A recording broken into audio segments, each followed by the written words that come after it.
In this episode of the Exploring Information Security Podcast, How Whiskey Helps the Innocent Lives Foundation. Computers now have primary control of critical functions. Houston, recommend vector transfer. Your go for APU shutdown on time. Roger, go for deploy. Nice to be in orbit. Welcome to the Exploring Information Security Podcast, where you will learn, explore, and grow your security mindset.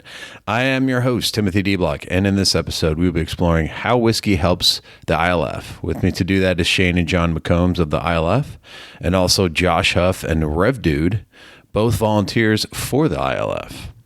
Show notes can be found at exploresec.com/EIS. You can give me feedback directly for the show at timothy.dblock@exploresec.com. You can connect with me on LinkedIn. If you connect with me on LinkedIn, let me know that you watch the show or listen. Well, you can watch it now because I do have it up on YouTube, and this one is a special one with a live recording, so you can see us goofing around on there. You can also rate the podcast on your favorite podcast platform. So events going on right now, particularly as it relates to this episode, is the Unicorn Auction is up now through November 21, 2024 until 7 p.m. Eastern. So what you might be asking is, what is the Unicorn Auction? Well, this whole episode is from a recording we recently did. I'm releasing this kind of out of band just because there's not really a lot of security stuff, but if you're into whiskey, this is definitely one you want to check out. It is a bit on the longer side, but we did some barrel picks back in April of 2024, and now that has turned into pretty much an auction where it's going to raise money for the ILF. So there's a lot of different bottles. We picked 3 different barrels when we went. We were supposed to only pick 2, but we got 2 half barrels from Starlight Distillery, and then 1 from Four Roses. So all those bottles are up now, available for you to bid on. Bidding will close on November 21st. It's actually a really cool idea. You'll hear about all the nuances and all the kind of details in the episode, so I won't get into too much of those. But I would definitely recommend even if you don't listen to the episode, go check that out. Especially if you know someone that might like whiskey. They're really good whiskeys too. Any sort of whiskey enthusiast will be very pleased with that. We had some on the adventure to do the barrel pick. John McCombs, who you hear, he really gets into the whiskey. But then the Unicorn Auction guys came with us as well, and they really offered up their expertise. And at one point, you'll hear me talk about sitting between Jimmy and John and listening to them just talk about whiskey. And they know more about whiskey than I'll ever learn. So again, really good stuff there. The ILF is also always looking for volunteers of really different all types. Marketing is a big one right now for them. So if you know someone, looking to get their feet wet into marketing, or even, do some other stuff that they feel like could help the ILF, definitely reach out to them. That's innocentlivesfoundation.org. You can also check out /BPC. It will get you directly to the current auction going on. And then once the auction is over, that'll be, the Barrel Pick Club. This was a live recorded podcast, which I'm hoping to do more of. We actually used the ILF Twitch stream. I hope to, in the future, use the YouTube channel to do more of this kind of stuff. I've talked about it with a couple other people, but, those might be a little bit more random. But definitely go check out on YouTube at ExploreSec. I have a YouTube channel there. It's where all the podcasts are. So if you prefer to listen to it on YouTube, you can listen to it there. But would definitely like to start doing some more live video that people can watch on YouTube. Again, really great episode. Check it out. And I guess, let's go ahead and get right into it. So we went to Louisville, Kentucky for a barrel pick. I don't know if John or Shane, when you guys want to talk about it, but I think the origin, we should talk about the origin story of the barrel pick. This was like the second time we'd done it, or you had done it? This was actually our third barrel pick that we had done. It was our second time working with Unicorn Auctions. So the Barrel Pick Club came about really from a shared passion of myself and Shane's, really just a love for whiskey and a love for the community. And there's a really amazing part of the community that is all about charity. Like you look at a lot of the big groups like Buffalo Trace, you look at Willet, Starlight, for example, and pretty much every distillery independently has their own charity program. Like they just love it. And so it's kind of a natural fit. It's like, well, we love whiskey, we love charity, we want to reach that audience. So let's see if we get this thing kind of off the ground. The biggest problem with the Barrel Pick Club, or I would say the biggest hurdle, is the fact that you have to be invited to come pick these barrels. It's not like it used to be. Like back in the day, you know, people have stories of like they could just call Buffalo Trace and be like, "I want a barrel of Elmer T. Lee," and they'd be like, "You sure? That's a lot of bottles." But that, you know, they could just do that. Nowadays, with how popular, you know, whiskey is, especially bourbon, a lot of these distilleries, you have to win a lottery to get a barrel, or you have to be invited, or there's like a 4-year wait list. It's crazy. So we kind of pitched the idea and we're like, well, let's try and start asking distilleries and pitching the ILF to them. And then if it takes off, great. We'll figure out the rest when we get there. But pitching the idea to the board was a lot of fun because they were like, oh yeah, you want to do what? You want to buy whiskey and then use it to raise money for the ILF? And we're like, absolutely.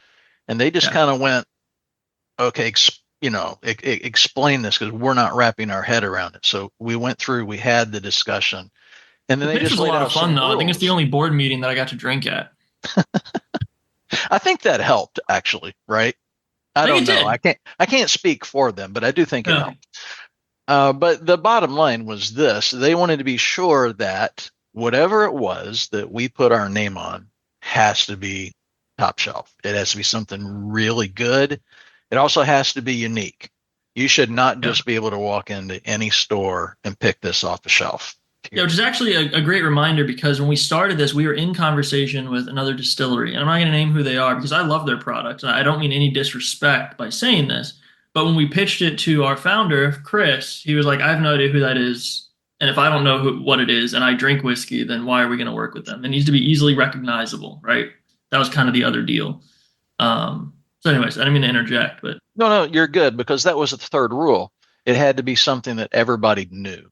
And so what was really nice about this, because we had great success with Old Forester and ridiculously good success with the Weller Blue Label, we got a little more leeway because we have Four Roses in our lineup, whom everyone knows, and we had the opportunity to introduce Starlight, right, as a kind of a boutique distillery. And so we did get to slide a couple of really cool things in here and put our name on it also.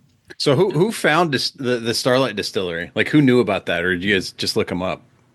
Go ahead, I'm a John huge freaking nerd. So you can ask me about just about any whiskey brand, and I've probably drank it or at least read about it. So Starlight had kind of been on my radar for a while, and the reason why was the family is iconic. They've had a family farm for like 200 years. So everyone in the Louisville, Indiana area, I mean, even like my dad growing up in Indiana, you'd go to the farm when it's harvest season and you'd pick berries, you'd pick pumpkins, you do all that kind of stuff. And they have events there all the time. So guys, I had been there as a child, right? I knew this place. And so when they started distilling whiskey, of course it hit my radar right away. The interesting thing too about Huber Farms is because it's been a 200-year farm and they grow everything. They grow their own rye, they grow their own wheat. And I mean, you guys, you were there, and we got to see everything, like literally start to finish, and start to barrel finish. Even that should be a slogan for them. But it's just this really amazing group. The problem was the notoriety. They're a craft distillery. They've only been distilling for 12 years, so they were on our radar for a long time. But we had to kind of just wait for the right opportunity to be able to partner with them. And so once we had been invited to Four Roses, it was a no-brainer. Hey, we're already going up there. Let's hop across the river and let's pick some great barrels with these guys too. Yeah, I really liked it because it was a place that I could take my family. And in fact, I think if you look on the Google Maps, like Family Fun Park or something, it's essentially right next to a distillery.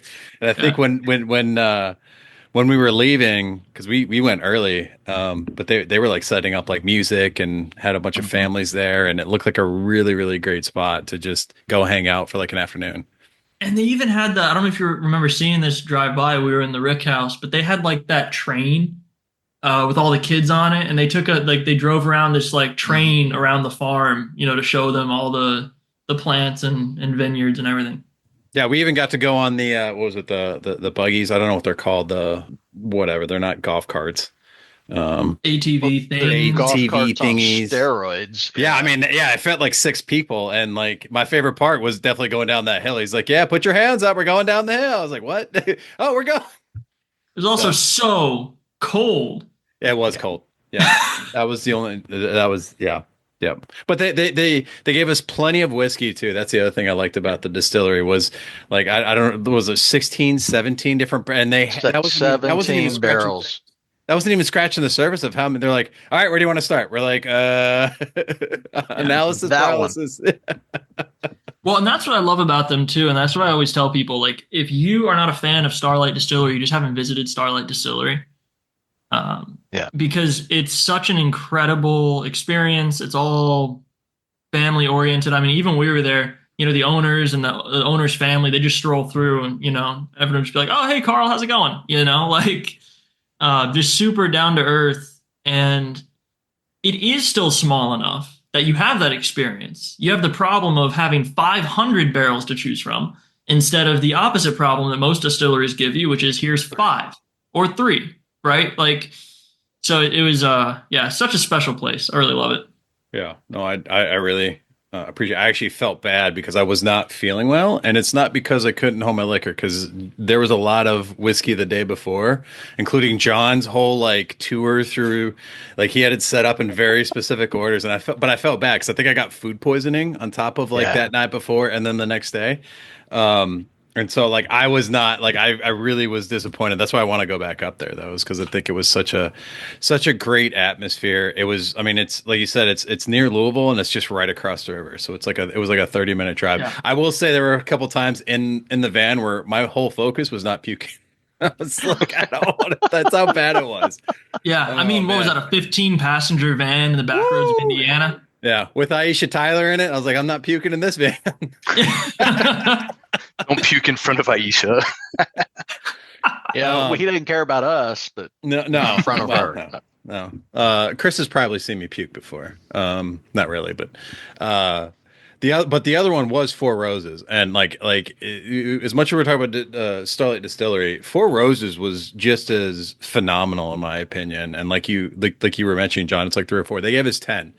And then I think afterwards, after we found out all the different, and I really do want to get into the Four Roses kind of technical aspect of it, because I think it's very technical. They, I think you guys even said it, they rolled out some of the really good barrels for us. So they were very supportive in trying to support this cause, and gave us, I think, one of the top, our pick was probably the top one, right? That you guys all agreed upon. Oh. I've shown a buddy already of that, and he's like, "I'll give you $250." I was like, "You can go to the auction." He's like, "I'll give you $300 for it." I was like, "No, that's mine, dude. You can go to the auction and do it," which we'll get into at some point here, is how to go to the auction and actually, because it was really good as far as I remember. It's you're right. They rolled out the red carpet. So the really cool thing, and I don't know, we don't have to dive into the technical specs right now if you don't want to, but Four Roses has so much detail, and it's such an enthusiast kind of picking experience. And so not only do you always have good options when you pick at Four Roses, but they especially handpicked some just absolutely ridiculous barrels to offer to us. Yeah, I mean, I went to the shop and picked up a bottle. I know some other people picked up, some that you can only get there too at the shop. But no, we can get into some of the technical stuff. Like there's I have a list, but it's more like guidelines than actual rules. Sure. But one thing I want to jump in and talk about, the hospitality of Four Roses and everything that they did. Once we told them we were going to do these boxes that are in the first several lots, their marketing department approved for us to use their actual logo. And to me, that was like a huge vote of confidence, because that just doesn't happen. Well, and hold on, it wasn't just that we could use their logo. They gave us permission to manipulate the logo too.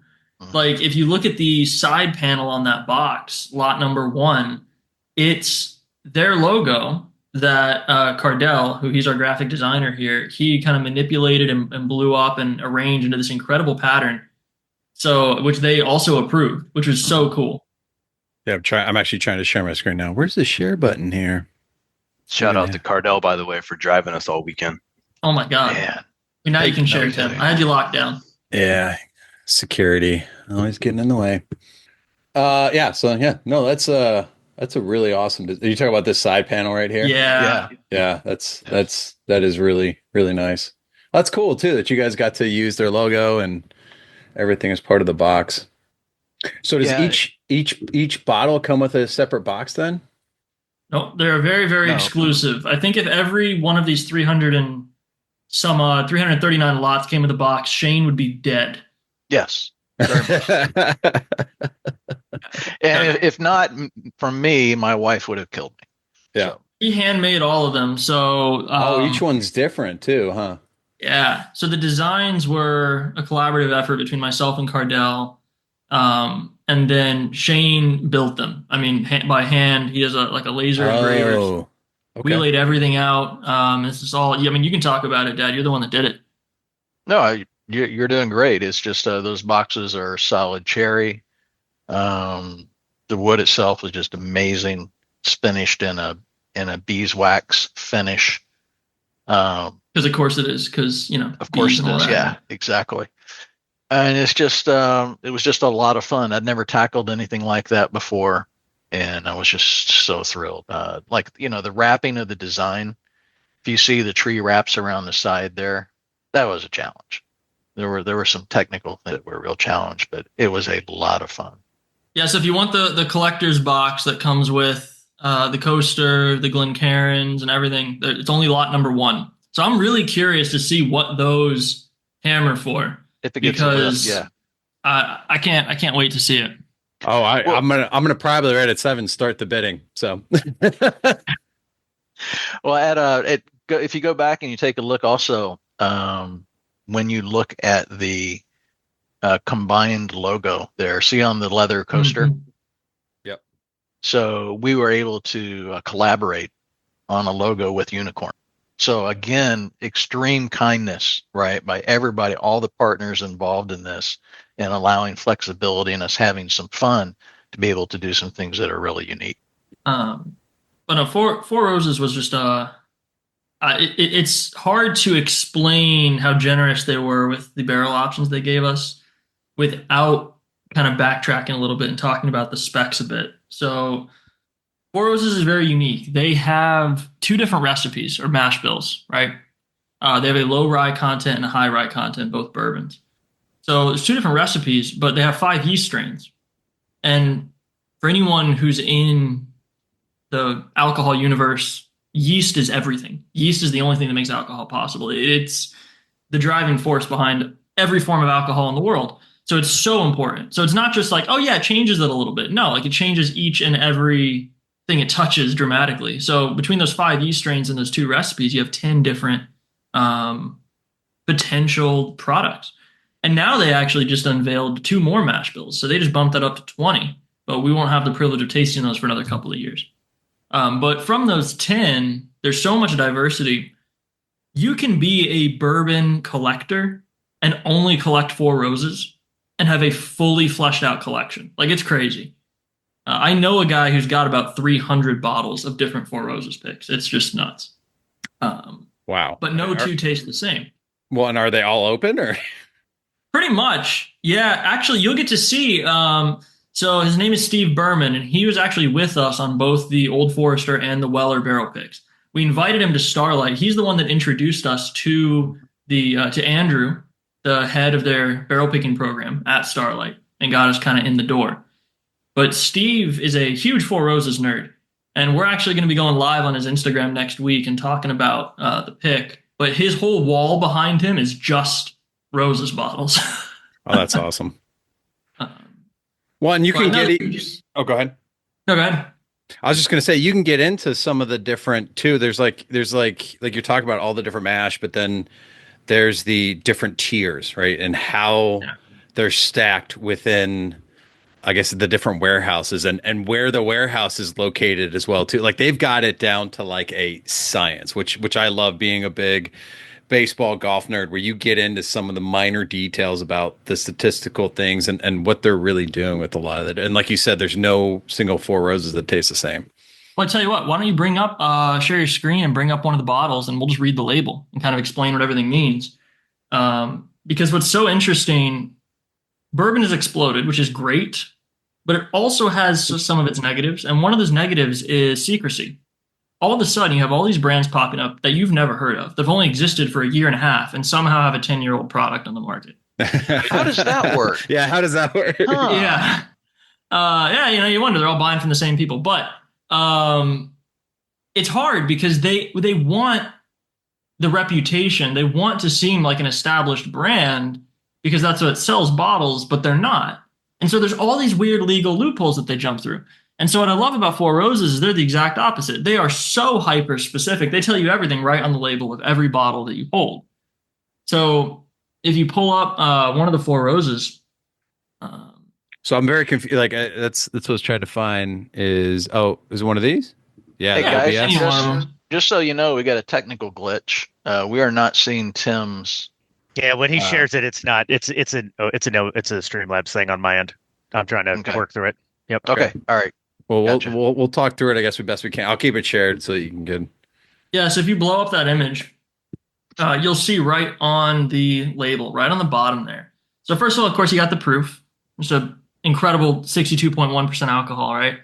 But the next one is warehouse. So you notice P and S. So the first letter indicates the warehouse. So this is warehouse P. Now, Four Roses is unique. All of their warehouses are only single floor. If you go out and you drive past like Jim Beam, for example, right around the corner from Four Roses, they've just got these like skyscraper rick houses. It's crazy. Four Roses believes that the best bourbon comes from single-story rick houses. Now, to each their own, they make an incredible bourbon, so they may be exactly on the money there, but that's what they do. So warehouse P. The second letter, though, indicates what direction the barrel is facing as it ages, in this case, south. Which is just already stupid levels of granular detail, right? Right. But it goes beyond that. So then you look at the next one, barrel number. So 49-6P. Well, what does that mean? Well, it's the 49th row back. And here's where you get into the tiers, tier 6. So that means it's all the way at the top level. So it's single floor, but still 6 individual tiers. And as we know, heat rises. And so the higher the tier, the higher the alcohol percentage because of water evaporation. And also the more concentrated the flavor. So tier 6s are by nature incredibly sought after and rare, also because higher evaporation content, less bottles come out of the barrel. There's strictly less of them in the world. So getting a tier 6 offered to you as a single barrel pick is already outstanding. 4 out of the 10 that we were offered were tier 6s.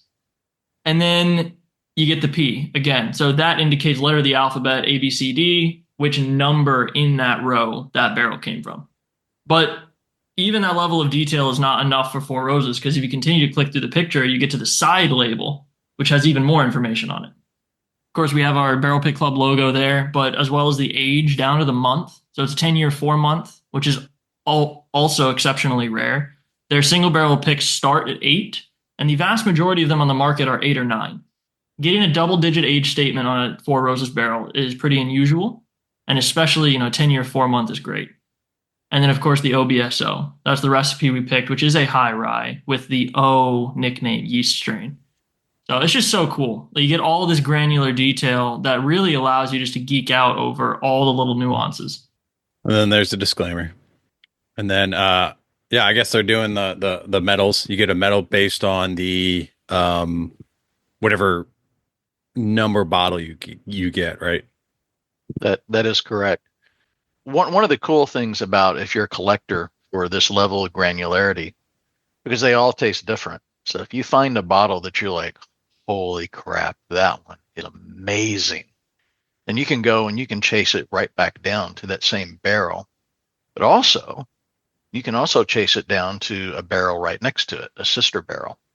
So you have a real good chance of really honing in on something that you absolutely love, instead of just going and playing bourbon roulette off the shelf at your local supermarket. Yeah, and why is this sister barrel significant? I don't know, John Mitchell. Why is this sister barrel significant? Great lead-in, Shane. I'll tell you.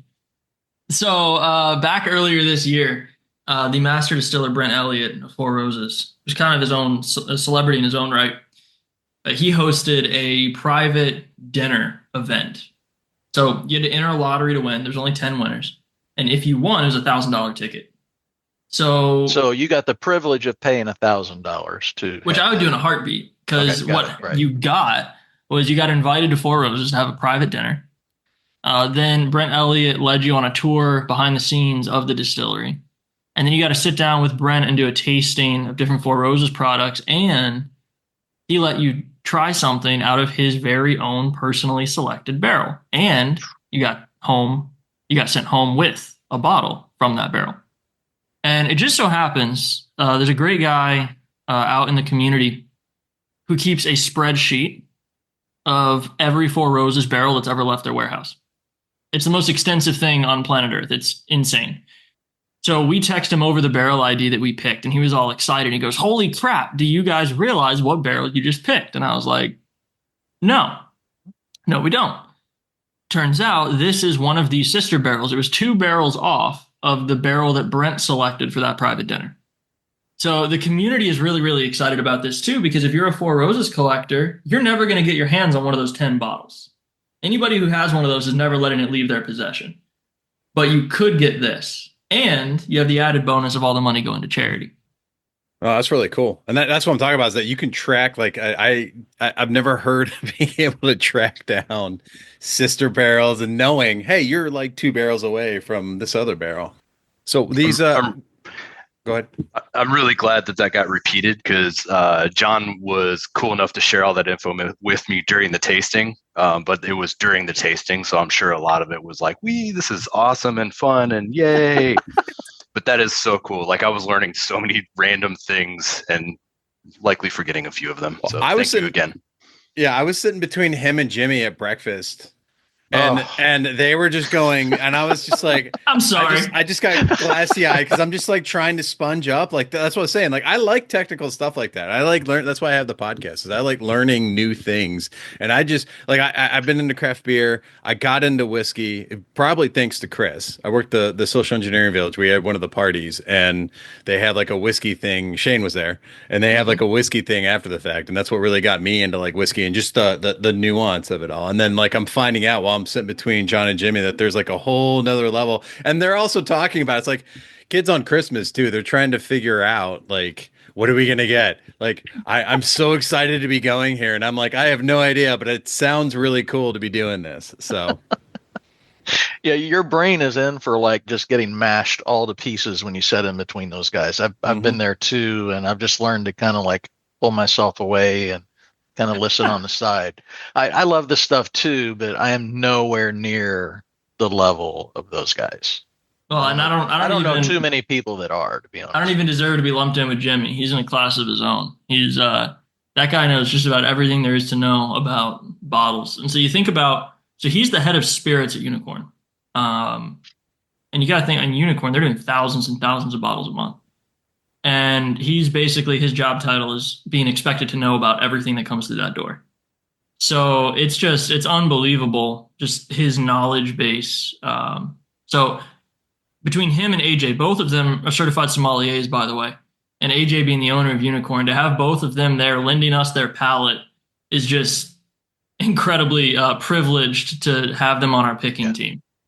Well, I also don't think some people can get overbearing with that stuff, right? And I think they kind of let the group kind of settle in and try out stuff, and didn't try to, like, because you can easily, I remember sitting around the Four Roses tasting, right? And that was just hilarious.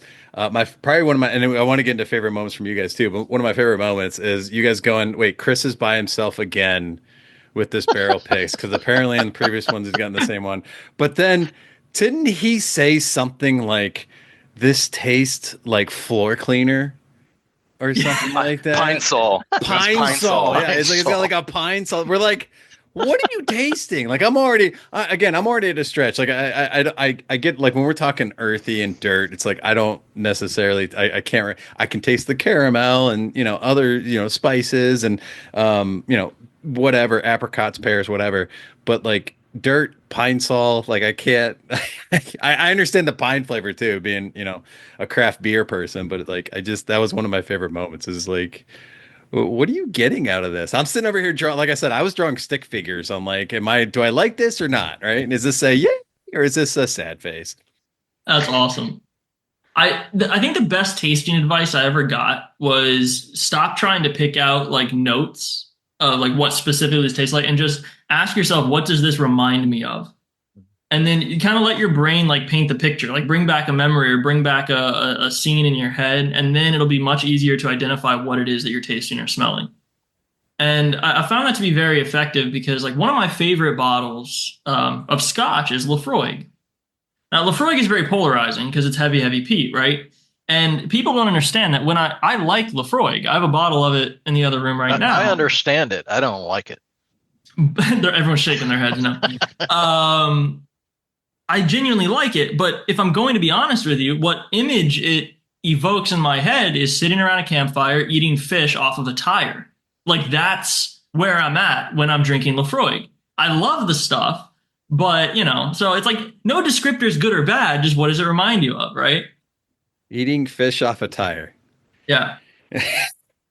Yeah. Dude, I don't think those tasting notes will sell. By the way. Yeah, I'm sorry. Yeah, I'll try it, but and again, like everyone's got their own taste buds, and that's kind of like exactly. Getting back to what I was saying with AJ and Jimmy is that they've been around, they know what tastes good. They probably had their pick from the first sip. I'm sitting here getting distracted by Chris talking about pine. So I actually wrote. I have my Four Roses notebook here from all my notes, and like I wrote like on the number. It was number 8, as I recall. And I wrote distracted because I was sipping on it and someone said a joke or something. And we're all like, it was also like kind of like trying to do a test. It's like everyone's, don't talk to anybody else, do your own taste. Because again, like we were saying, is that like if you say you're going to taste caramel, then other people are going to say that or feel that, right? Yeah. So you really don't want to taint the taste buds of other people and like, oh yeah, I do kind of taste that, right? Pine sol. No one wanted to taste pine sol. So. And that's what was so nice about kind of having their experience there too, helping guide us. Because they even said that at the beginning. They're like, guys, if you're okay with it, can we just do this whole first round in silence? Like, we don't want to influence anybody, right? One way or the other. Like, put down all your own notes, then we'll go back and start talking about it. Yeah, that was a really great way to do it. One thing I want to get back to the hospitality a little bit too, because what I really liked is that we also kind of got a tour at the behind the scenes of their barreling facility. I don't know if you have, I know some people took a video, but it was really cool to kind of see how they were getting like empty barrels, cleaning them out and then getting them ready to be, I guess, filled again or like shipped off or something. Yeah. Let me, I can pull up some pictures and footage if you give me just a moment. That was really cool. But no, you're right. So Mandy and Holly are the best in the business. Like they're just amazing. Yeah. We're still talking Four Roses, just to be clear. Yes. Yeah. I bet you could go back there and you're going to get a different one, right? And every time. And Mandy and Holly are just, I mean, they're so funny because everyone in the industry knows Mandy and Holly. Whenever you talk Four Roses, like, oh, I love Mandy. Oh, I love Holly. They're the best. Say hi for me. We were actually just at a liquor store in Sarasota, Florida.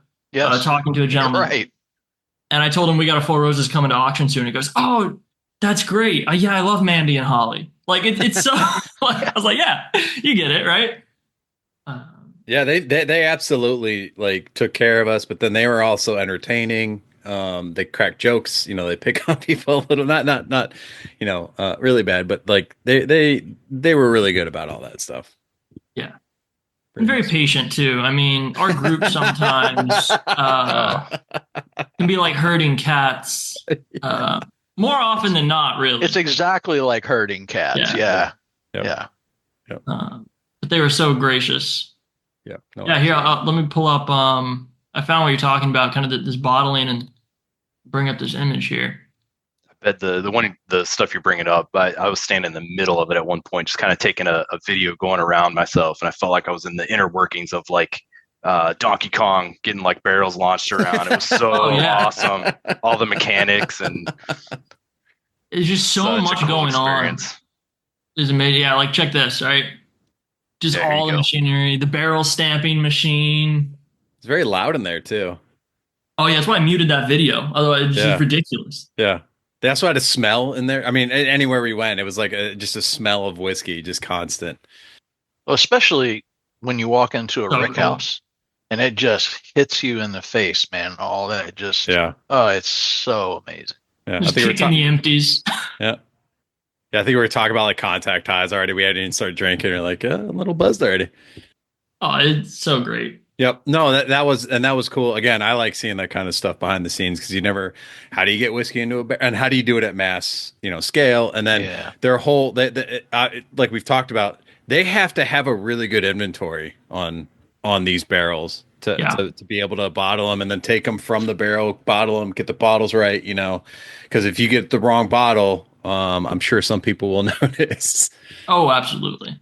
And it was so cool, like all the little touches. I'm going to share another image here that I took was even just walking in, they took the time to like customize an image for us, welcoming the ILF, all of our names on it, it's actually kind of funny. Like this is their, private selection room. This is where they're really showing off all of their bourbon making, chops, so to speak. And it's funny because the only things they had on the shelves were their most basic product that's like $20 at the store. And it's so sad why that is. Because they were telling us they used to have all kinds of really cool collectible bottles and vintage bottles and everything. And then people started stealing them. Yeah. Really? Yeah. Yeah. Which is ridiculous. Like that you're getting shown all this hospitality and they gave us gift bags and those really awesome sample kits and like all kinds of things. And then it's a shame that there's some, bad apples, but they were just so hospitable. Yeah, I want to say I remember bachelor parties specifically being called out at some point. Yeah, so do better, bachelors. Yeah. Well, if you're at a bachelor party, I'm sorry, that's probably not the place to go. And especially if you bachelors that did that happen to ever watch this, shame on you. You ruined it for all the rest of us. You did. Yeah. So who you guys have the Four Roses in front of you? Is that what you're sipping on right now? That's exactly. Yeah, I just poured a glass. That's what I'm drinking. As you can see, my bottle has been well loved already. So Josh is right there with me. So I want you guys to take a sip of that and kind of talk about it a little bit. What it reminds you of, as far as like that weekend or any just sort of thoughts in general. A tire with fish on it. Oh no! Now they taste tire with fish on it. Yeah, so there you go. After I've coated my palate a little bit, I have a little bit of a cherry flavor profile that hits now. Yeah, it's very, very fruity for me on the front end, which I really love, especially coming, something this hot. And I was curious. Yeah, so fruity is one of the notes on their official tasting card on that pamphlet for OBSO, but for me, it's very fruity on the front end, a lot of red fruits, kind of like that cherry kind of vibe. But what I get from this that's very unique for me from bourbon is mint. Like typically when you talk about mint, you're talking about like agave spirits. But I get a very minty finish coming off of this, which is super interesting. Did you get that before when you first? Do you remember saying that when you first? Back in I don't know. I would love to have my notebook here, but we're in the process of packing up to move, and so I don't know where any of my stuff is right now. You're fine. So you don't remember it, but you did say you remember the fruit flavor, right? So, which number was this barrel that in our 10? It's number 8? Yeah, because I don't have it crossed off on my list. I didn't cross any off. I wrote my super technical words were hit. How did I rate this? Harsh, then smooth. So all the attention to detail. Yeah, mine was like wood, and then I don't know if I wrote spike or shrike or something else, but so I get happiness. Oh, there you go. Little tongue prickles. I mean, because like this thing lights up your mouth, and especially when you first open it, that hot and that harsh and that hit is very pronounced. Yeah. You let it set open for a week or more, man, it just starts smoothing out, and it is amazing all the way around.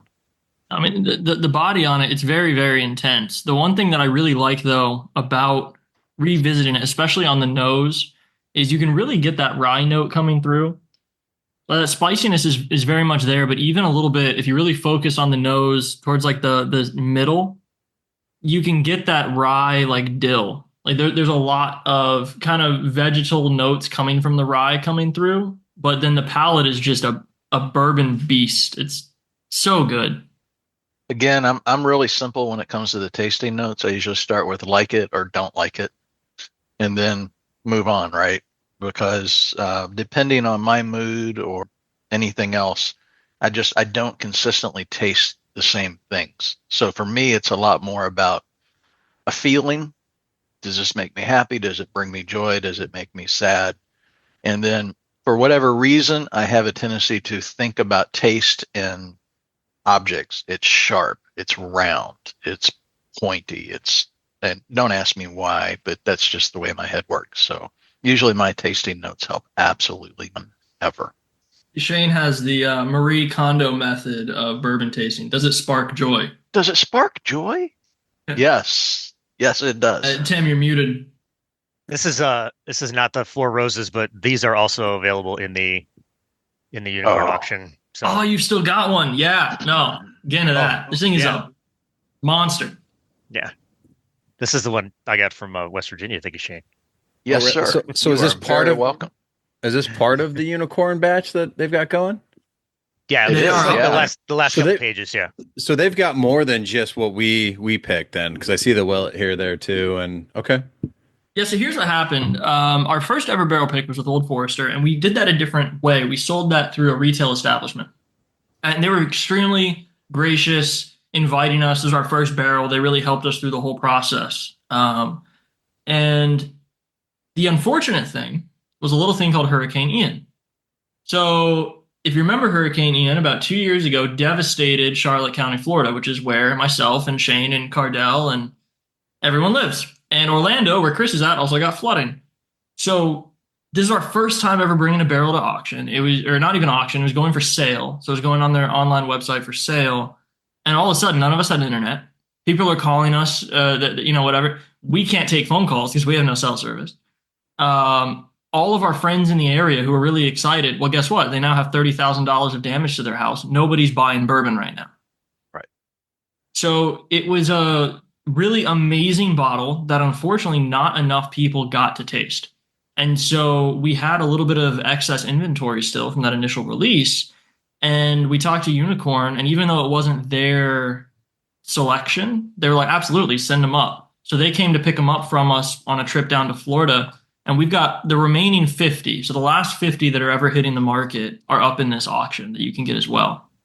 So if you ever want to complete an ILF pick vertical, this is your last chance to get the first one. Rev, you want to talk about, do you have it open there? You want to talk about the taste profile of it?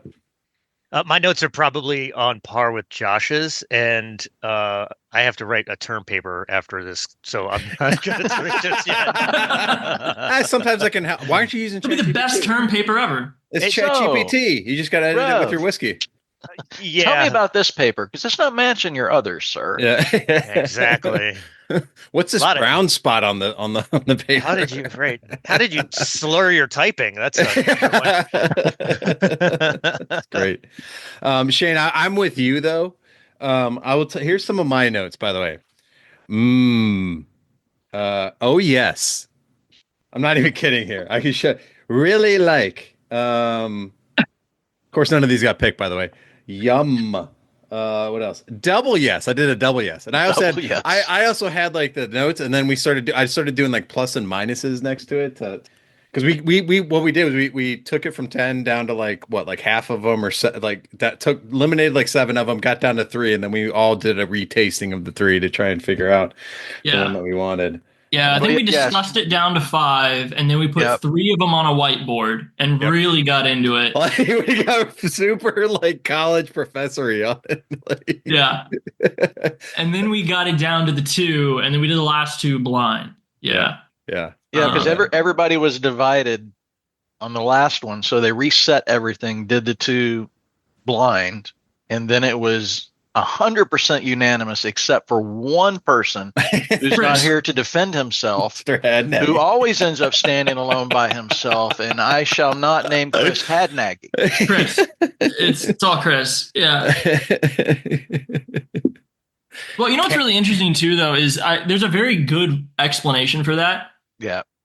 And that's the fact that he loves whiskey, but he is 99% a Scotch drinker. Whereas everyone else in that room was 99% an American whiskey drinker. And so it's not unusual at all for Chris to kind of stand on his own, because a lot of the times he likes just different profiles. Well, again, that goes back to the taste. I will tell you, like, all the ones that, like, me likey, like, all those ones, like, they were, like, one of the first ones eliminated. So I at one point, I was with Chris, I think, until the very end. And then I was the exact opposite of Chris. Yeah. And that's what I loved about our picking team, right? We had all backgrounds, all levels of experience. I mean, Aisha Tyler was sitting in, and she's a bourbon enthusiast in her own right, has a home bar and everything else. And you've got the she knows her stuff, by the way, without a doubt. She, you know, and then we've got our, you know, resident expert sommeliers with AJ and Jimmy, who know probably more about bourbon than 99.99% of the people in the world, right? And then you've got everything in between. And so it was this really good mixture, especially on Starlight. And we had a few more people on the team with even less experience. Getting to hear the wide range of perspectives is really helpful, especially because the people buying this are going to have a wide range of palates too. Yeah, let's kind of move over to Starlight. So I feel like we've talked about Four Roses, that whole experience. Again, we kind of talked about the tour of the facility, which is phenomenal. They grow. I was looking for correct me on this. Starlight, they said their blackberry sells the most, right? And they grow their own blackberries and stuff too, right? Like, I see that all over town available. Yeah, they make more money on blackberry whiskey than any other product they sell.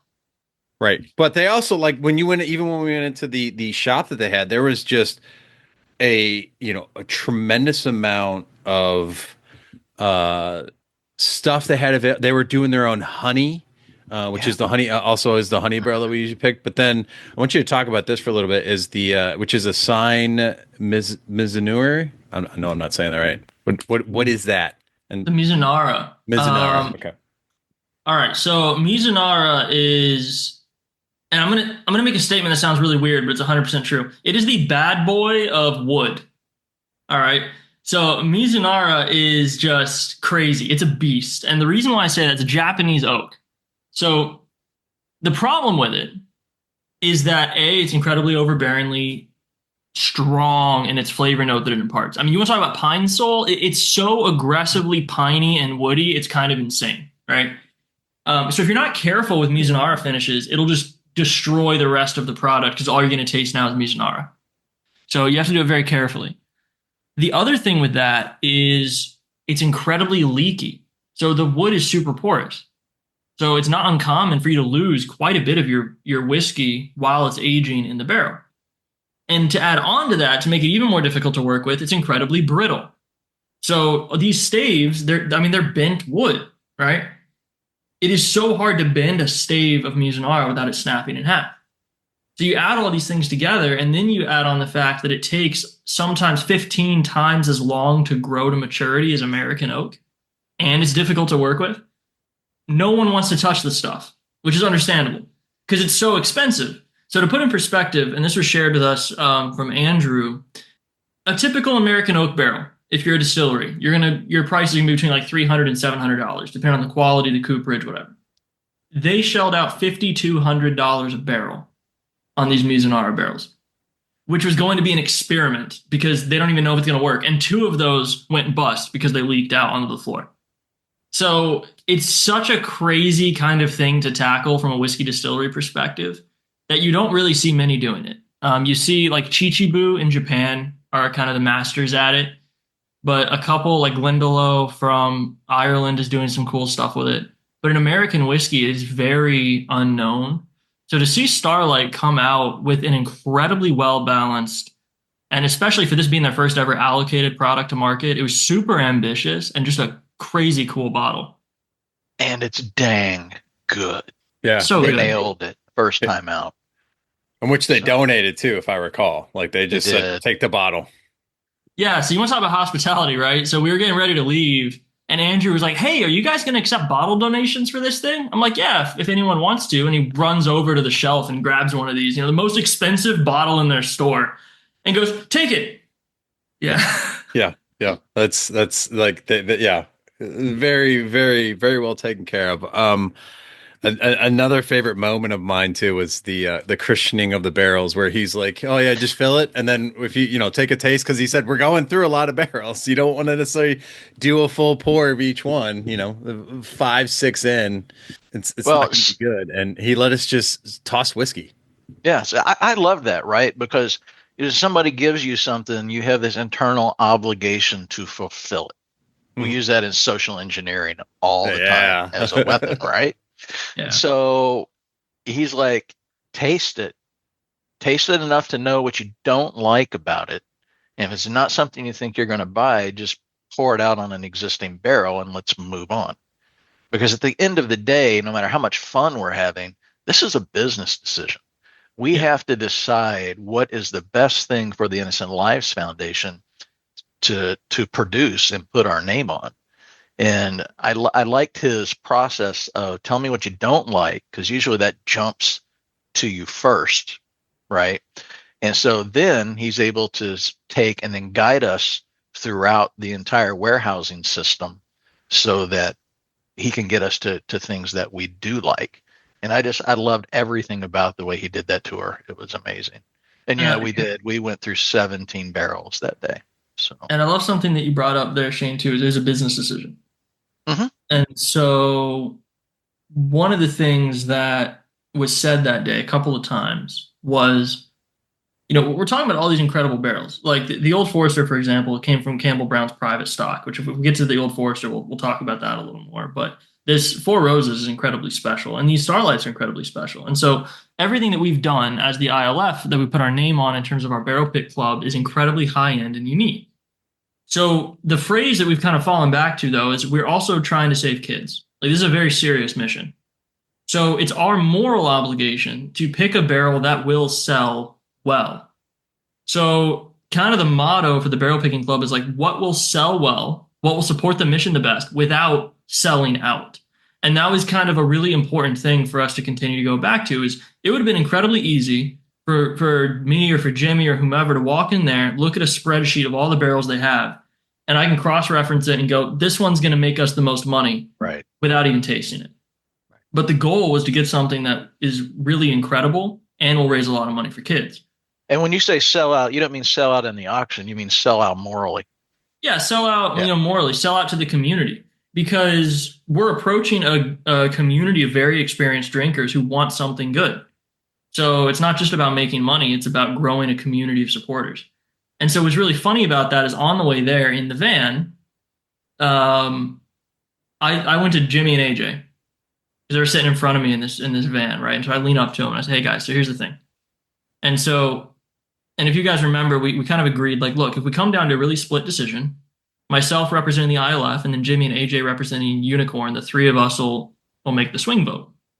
So on the way up, I lean over to him. I'm like, guys, we are not walking out of Starlight with a double oaked anything. I was like, I don't give a crap. I don't care. I don't want it. We're not touching it. It's played out. Everyone on the market has a double oaked, has a toasted. I'm sick of seeing it on the shelves. We are not doing a double oaked anything. What happened?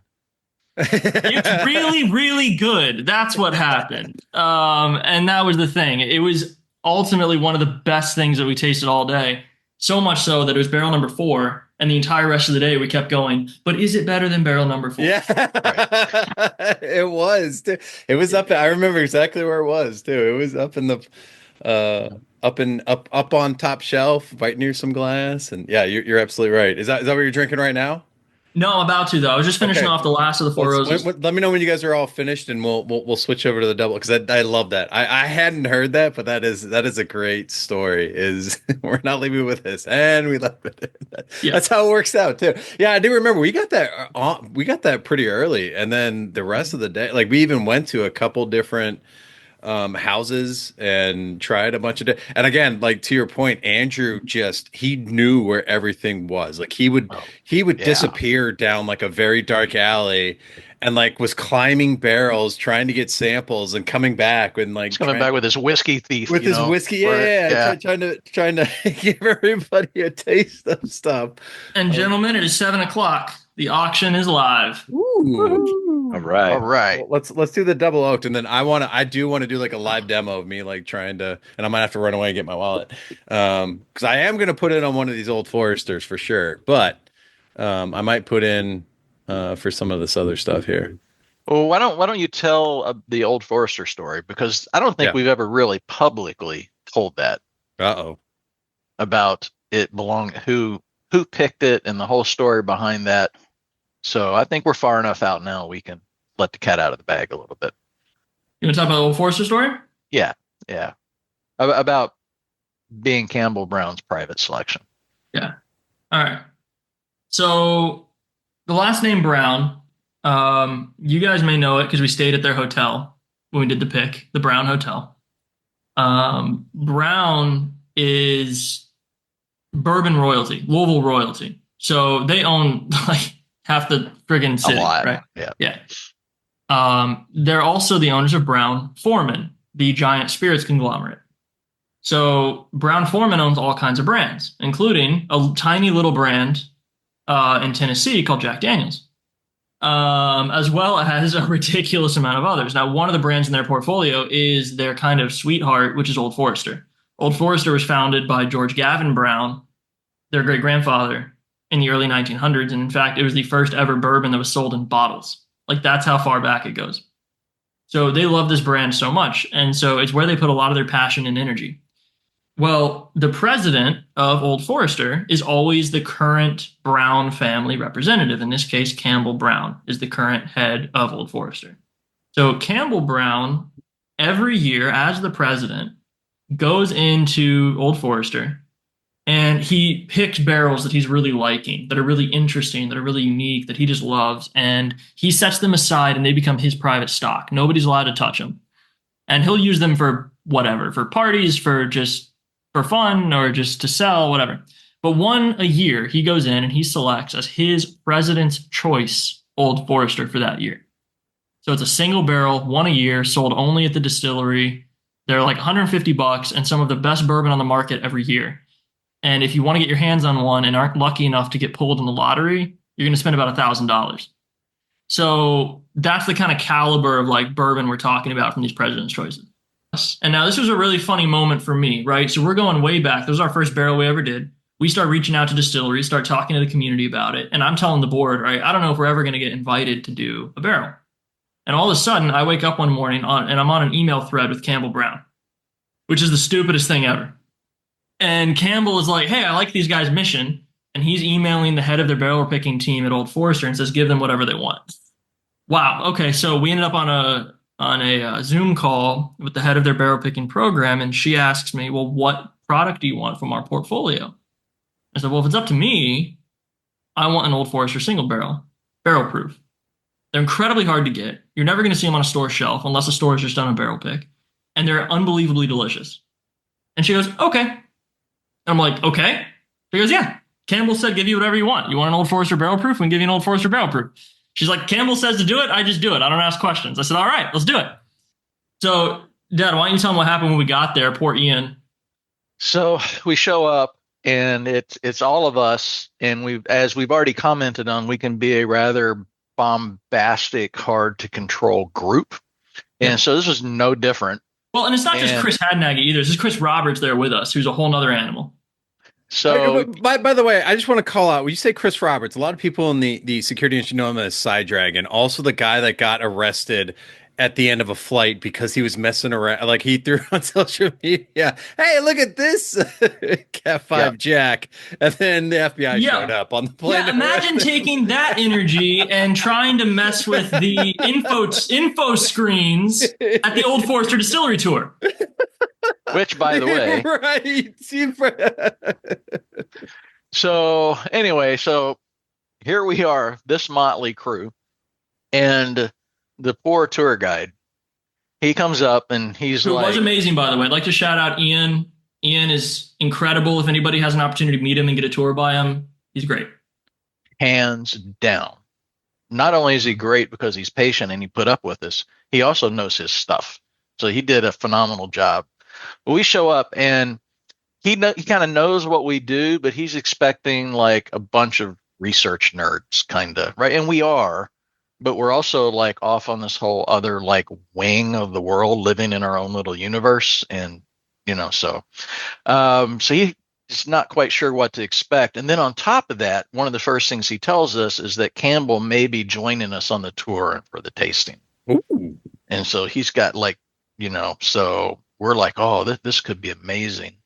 But the whole point of this entire story is that when you get that Old Forester, you're getting something that you're just not going to see on a shelf somewhere. Even if you find that label, the one that has Innocent Lives Foundation on it comes from a private reserve stock. And that's really the point of the story. And I guess there's an even deeper point to this story, and that is the mission. When people understand what we do and why we do it, all of a sudden the hospitality, because we've mentioned this already several times, and I hadn't even thought about it before we were having this conversation, but we have been treated so kindly and with so much exception and so many opportunities for this barrel pick program. It's because of the mission.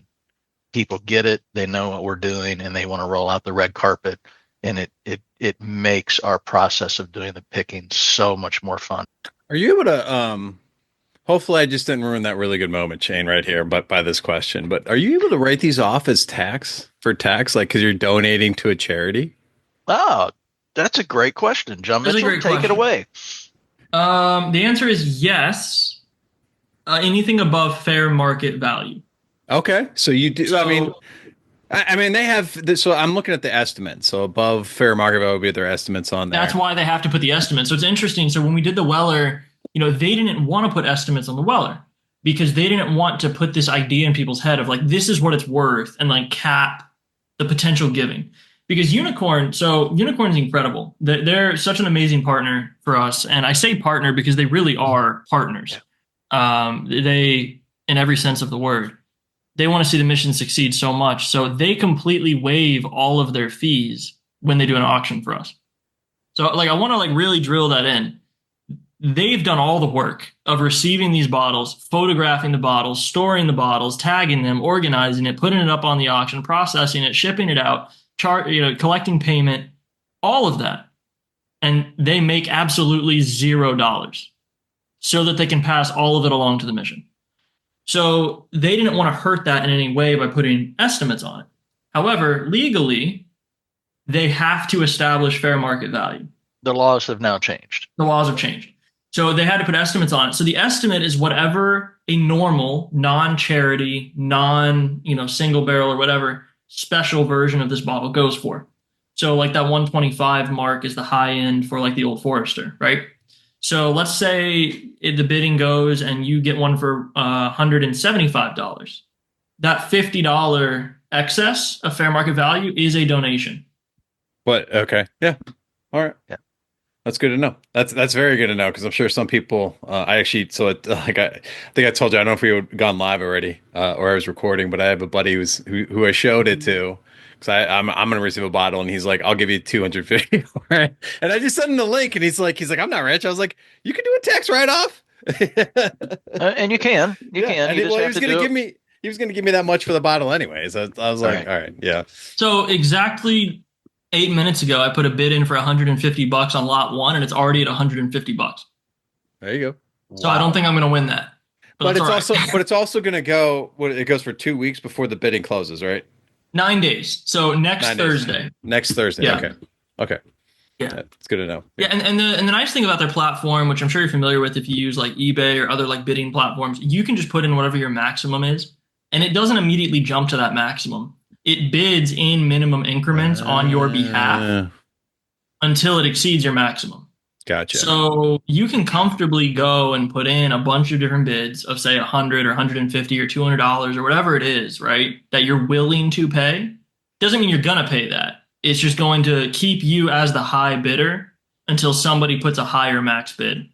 You have the AI robots fighting each other for bid until someone else puts that in.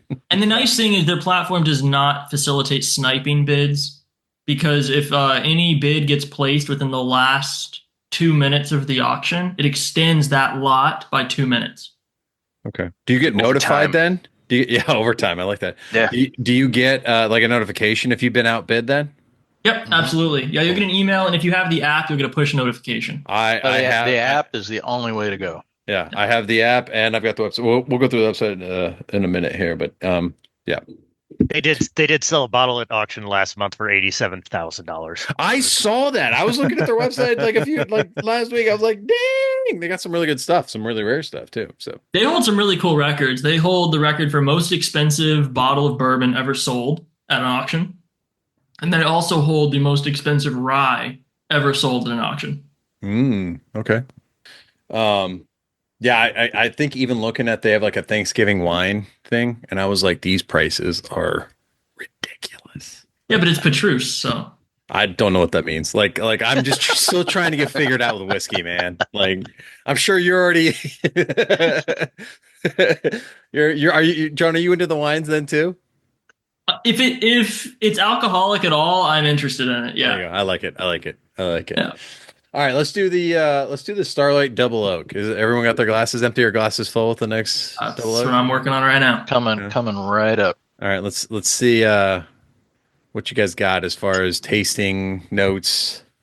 You can do happy faces, although that's not going to show on an audio podcast. It'll show on the Twitch stream, but Did you like not know how deep you were going when he started talking about like Japanese oaks that have to age 15 times?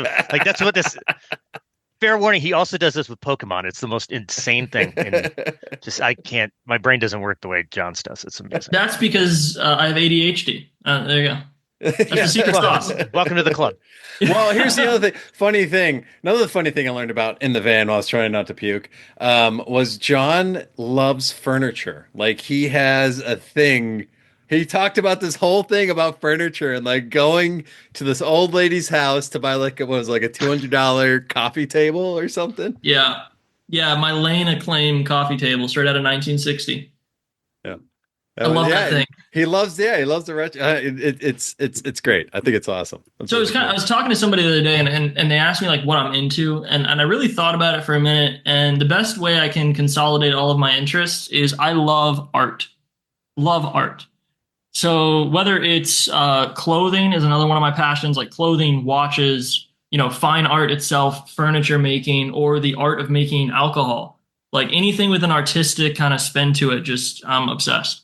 Well, that goes back to, going back to the way whiskey made. There's some science, but then there's also some artistry to it, right? And even you're talking about, you can tell with Four Roses. I think Four Roses has a phenomenal logo. Like when I see this, I'm going, yeah, I'm getting a good bottle of whiskey here. It's always a solid choice, but then like they're very protective of that too, right? As like you said, and they allowed you to use it, which is awesome. Yeah, and it's very simple as well. Yeah. So what do you got in the tasting, John? All right, let's see here. So for me, like immediately on the nose with this is like cacao nibs. Like, have you ever had like raw dark chocolate? Yes. Fully, like that's the nose all over it for me. It was very well. I don't know if I should say this. I felt like we talked about a lot of like dessert and creme brulee type taste to it. Yeah, very much so. It's like, because it's not just caramel, or it's not just vanilla, or it's not just chocolate. It's baked caramel. It's baked vanilla. Yes. Yeah. It's that creme brulee, that like brown, sugary, chocolatey, very, very rich, kind of viscous body to it. Josh, what do you? Go ahead. I'm just obsessively refreshing. Yeah, I could tell it in your face, like the facial expressions. You're just feeling like this whole chain of emotions of like, damn, that's good. If I looked like I was distracted about 7 o'clock, I was just reminding all my friends that it started so I can get as many of my friends to win bottles so I can have sips when I'm at their house out of not my collection. You're welcome. I'm going to come over and take my my tax pour. It's like I'm a part of a whiskey chat with like about 30 other guys from all around the country. right? And so I've been, of course, telling them about this. I was sending them pictures while we were doing the pick. And so I finally sent them the link of the preview. And one of the guys' name is Christian. Christian was like, okay, but can like give us just the unedited, unfiltered, like we know you, we're all friends. What do we buy? I was like, all of it. I was like, honestly, like if you're asking me what's good, it's all good. I wouldn't have put my name on it if it wasn't. Like, but this is genuinely all great bourbon. But if you're gonna make me sit down and explain what each one is, I will. So I wrote like a dissertation on each of them. Josh, what'd you get from the taste or from the recounting of the whiskey? The double oak. I remember when I smelled it the first time on stream on Friday. I was like, it's just like it hits me with just like the traditional, just like I'm about to get into a good smoky bourbon here. Like it just smells good. Like this one's gonna be good no matter what your expectation is. And then I took the sip and because I've been reviewing footage of that stream for some promos. I said, that's good. I'm going to take small sips of this. Wham. Yeah, wham. And it is. This one, what is it? It's 120 proof. Yep. This one's a good heavy hitter, but it tastes like good whiskey. Like that's the bottom line. I can't get all fancy with this one. It's the one that I usually get to, and then the next morning I'm like, I got into that, right? Yeah, I did. Okay. It's a good one to kind of cut loose with. Let's say that. So for me on this one, like one of the reasons like we're not going to pick a double oaked. No matter what we do, we're not going there. We don't care. And when we tasted this one, it was kind of like the heavens opened up a little bit. And remember, we all kept going back, well, it's not as good as number 4. Yeah. Right? I mean, we said that all day long. I was so sick of hearing it, man. He was like, but you're right. Well, no, so backstory too, right? Is that we were there to pick one barrel. But then he goes, number 4 is already assigned to another group. So we can have, and that was the other amazing thing too, right? Is that he's like, you can do a half barrel of this and you can do a half barrel of this. So that's why we have essentially three kind of whiskeys we're talking about here that we went on the barrel pick, which I guess you guys normally get only 2. We got 3, right? Which was awesome that they had that flexibility too. Exactly. And that's what I love about Starlight. They are really there just to do whatever they can to help the people picking have a great experience and a great time. And that was the thing, right? So we're doing, and it's like, yeah, is it better than number 4? Is it better than number 4? And I was like, and I'm dying. And eventually we get to, the honey, right? And the honey is so amazing. And to be clear, if anyone listening to this, it is not a honey whiskey. It is not Tennessee honey. It is not any of these blended syrup infused flavored whiskeys. That's not what we're talking about. What we're talking about is a bourbon. And it's finished. I was gonna say it's finished with honey, and it's their honey in Indiana, so it's not Kentucky honey; it's Indiana honey. Yeah, but it's their own honey too. That like the barrel, right? Exactly. So they're a farm. They have an apiary. They've got all of these honeycombs. So they barrel age honey, and you can buy it in their gift shop. I've got some in my cabinet right now for making honey old fashions, but it's a barrel aged honey. But honey is raw honey. It's a living organism, so it seeks out moisture. So it goes into the barrel and just infuses into that barrel. Well, once the honey's done aging, they pour it out, and now they've got this amazing honey-coated, honey-infused barrel to use. So they dump some great bourbon back into it, and what happens? Well, that organism seeks moisture, so it goes right back into the bourbon. So, I mean, this is still a 15? 16. 116.2 proof single barrel bourbon that has some incredible viscosity that comes from the honey, a great mouthfeel, and almost what I can only describe as an effervescence. It's like a very slightly sparkling wine type feeling on your tongue that it's just this incredibly unique bourbon experience for when you're not looking for that everyday great oaky bourbon. But is it better than number 4? is better than number 4. So that was the question, right? That was the really annoying question. And we kept going back and forth. Like, well, I don't know. Is it not? And is this too weird? Are people going to want a more traditional bourbon? And that's when Andrew, he's like, hey, John, come here for a second. Okay. Andrew pulls me aside and he goes, you can buy a half barrel of each. I was like, all right, that's it. We're done. That's what we're doing. Yeah. I'm sick of the debate. It's over. Yeah. I want to give everybody a hint back on the double oaked. So I reopened it, revisited it, and that's been a lot of fun, right? Because you go and you do the pick, and then you get it in the bottle, and then you're like, okay, does my memory match up? And so I reopened the double oaked, and I'm like, you know what? This is just a really good, right down the center lane. This is what a really amazing bourbon should be on every aspect. But I've had a lot of really good, amazing bourbons in my life. This is right up there. It's outstanding. So the next time I had it, I'm like, still really, really good. And I thought, I'm going to go put a small cube of ice in it, which I normally don't do. A lot of people think that's sacrilege. I say you drink your whiskey the way you like it. Don't listen to other people. Hey, Julian Van Winkle takes his bourbon with a lemon wedge, so you can fight him on that. Right. So I dropped the ice cube in it, and it just opened up. And so every single time I go to this bottle, I put a very small ice cube in it. I chill it down a little bit, and it just starts bouncing all these flavors all over the place. And I really, really like it a lot. Well, the prices are, the auction bids are creeping up. Let's just say some of them are 280 already, which is good start. Seeing as how I'm currently winning live for 20 minutes, 280, and I'm really hanging on barely. I'm just watching that. I'm not going to win that. There's no way I'm walking out of here with an 11-year hazmat Willet, but I'm going to try. So it's to like hand deliver it to you you're in like not, a car? Son. I'm telling you, you're not going to. Does it come with a hazmat label on it? That'd be great. Oh yeah, these are really starting to jump. Lot 8 just hit 280 as well. Yeah. Yep. All for charity. That's exciting. Your 150 on lot 1 for Four Roses is still holding. I'm hanging in. Yeah. I'm hanging in right there. Yeah. All right, let's do a little demo. I'm going to share my screen. Do I have to log in for this? Do you have to log in to bid? You will. Yeah, you will. Let me see. Do they have it set up? All right, I got to sign up for accounts. Let me do that. How close are you guys to the honey? Because we talked about the honey. I do want you guys to do the honey again. I know we just did the oak. I'll do a PSA with the honey for everyone. Guys, when you drink this honey, remember it is 116.2 proof.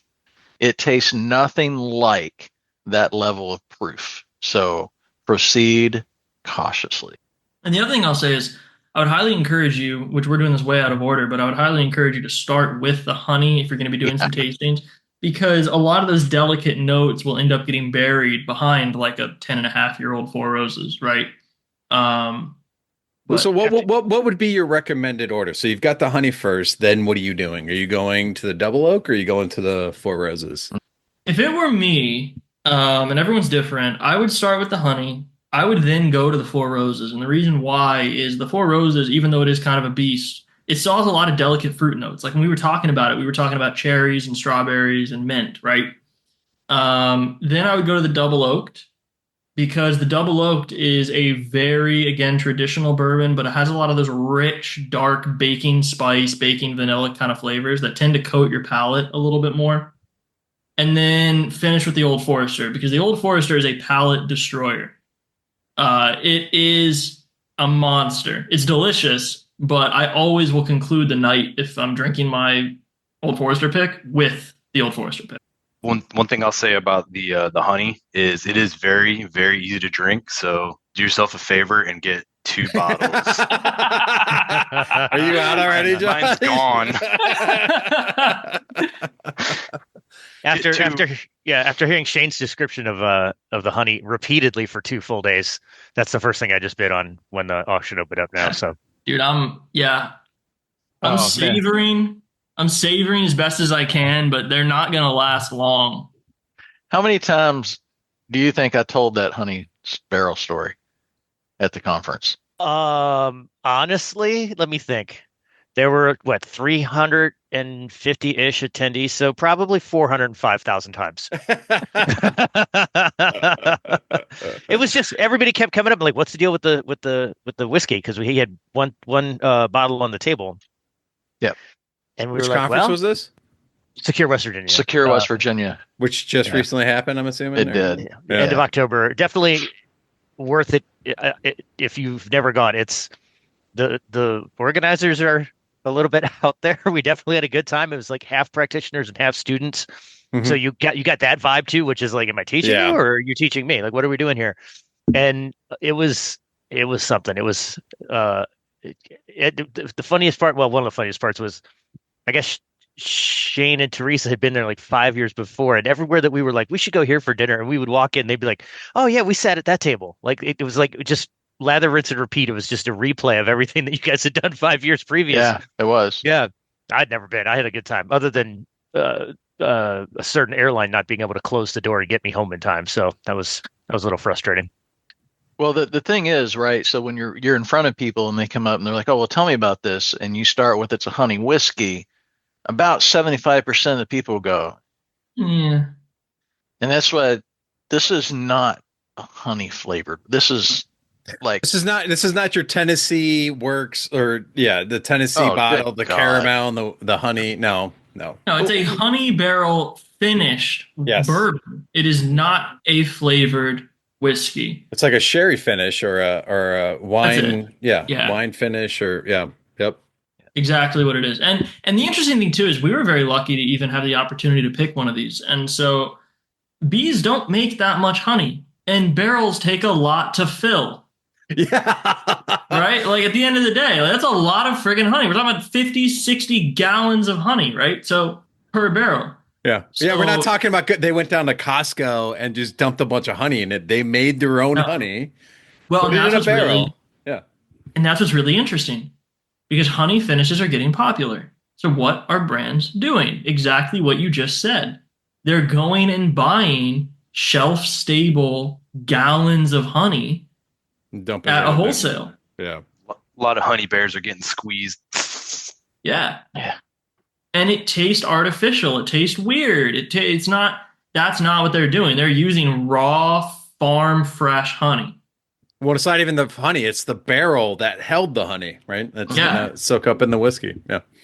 And so that's the thing. So it's a whole different approach to the style, and that's something that I hope people really kind of come to appreciate. As because you mentioned sherry finishes, right? So like sherry finishes are a huge thing in Scotch, and rightfully so. It's a great flavor profile. But Scotch has like a 500-600 year head start on bourbon. So bourbon is just starting to reach kind of that level of diversity and really get into all these unique things. And some of it works, some of it doesn't. But I really think that honey barrel finished whiskey is here to stay, because it just works so well with the flavor. When John Mitchell first told me he wanted to do a honey barrel at Starlight, I had that same look on my face. I was like, no. And I remember the debate. Yeah. Even going to Starlight on the way there, I'd never had it before. And I'm still like, you got to convince me, because this, I don't know that I want to put the ILF name on a honey barrel. And I think the turning point for me was once I understood the difference between what I had had before and what we were receiving.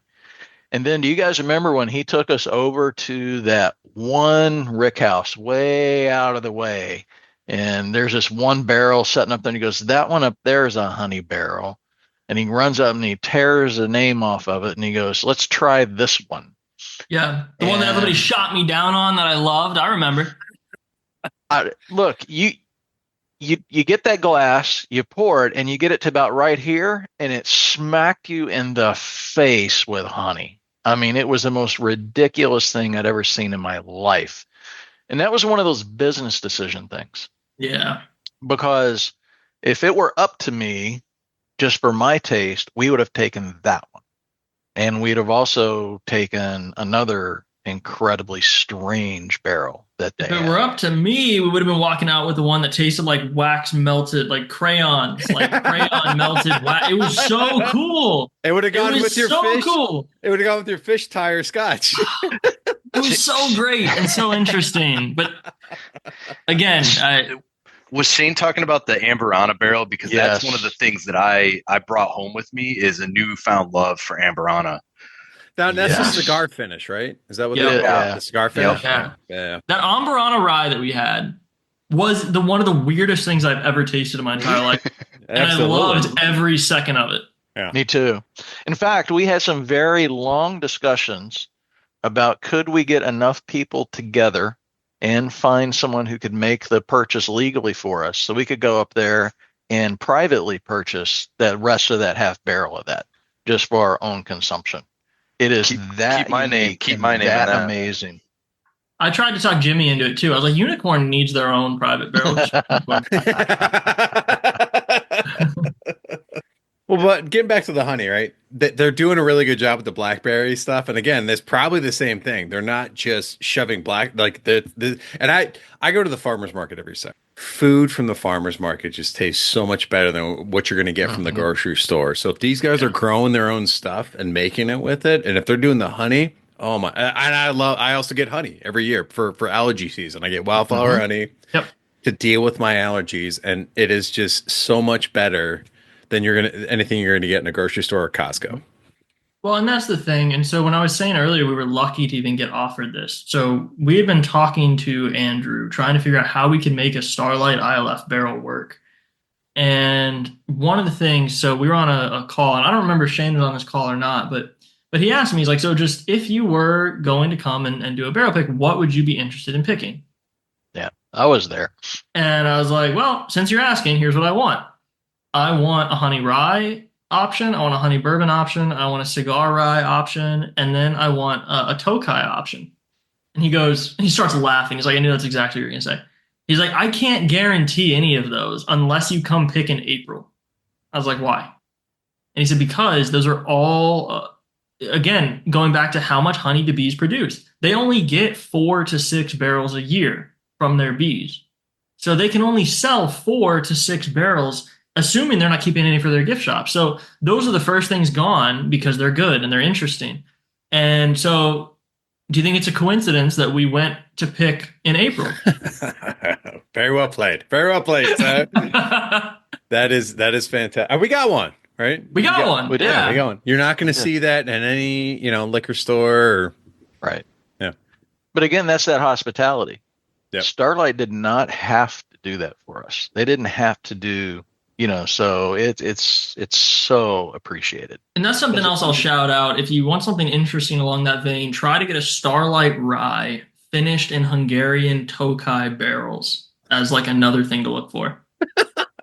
you can find that. You have to go to Starlight Distillery to get that. You can hit up Unicorn. I'm sure they float around there, but that's something else to put on your list. Yeah, there you go. Love it. All right, I'm going to switch over. We're going to do the demo here. Pairs really well with Hungarian death metal. Hey, I like my throat music as much as the next guy. This is true. All right, so let's see. Lot 1 here. Should I bet on this? Is this the one we're gonna? Let's see if I can. Absolutely. Wait, you can't see my pad. Bid on that. Let's see. Place bid. All right. Oh, I need my banking information. All right, I can't share this. Share it on stream, Tim. We're live. It's fine. No, we're gonna stop sharing that. Really, no one will see it ever. There's only 8 viewers. I probably none of them will steal your banking info. That's enough. This is going to be recorded too, so. I did have to do bank. I got autofill.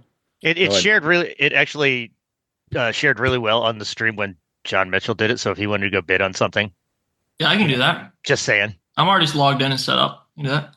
It was the steps I have to do to chase Tim when Tim shares is really bizarre. I have to go like full screen, then not full screen. Well, but I want to be John's bid. That's the whole point. Is me and John are going to get into a bidding war now. Nobody bid on lot 2. Nobody bid on lot 2.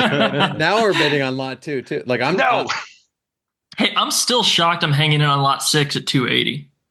Like I want to raise as much money as possible for the ILF, but I also want lot 6 for 280. All right. That's the whole bitter thing about this, right? Like there's this whole like, because when the Weller was up, it was like, oh my gosh, yes, no, don't go higher, yes, go higher, no, I got outbid like 1,000 times on that. The question in chat is, what is the best Hungarian death metal band to listen to when enjoying the Starlight Honey Barrel Bourbon?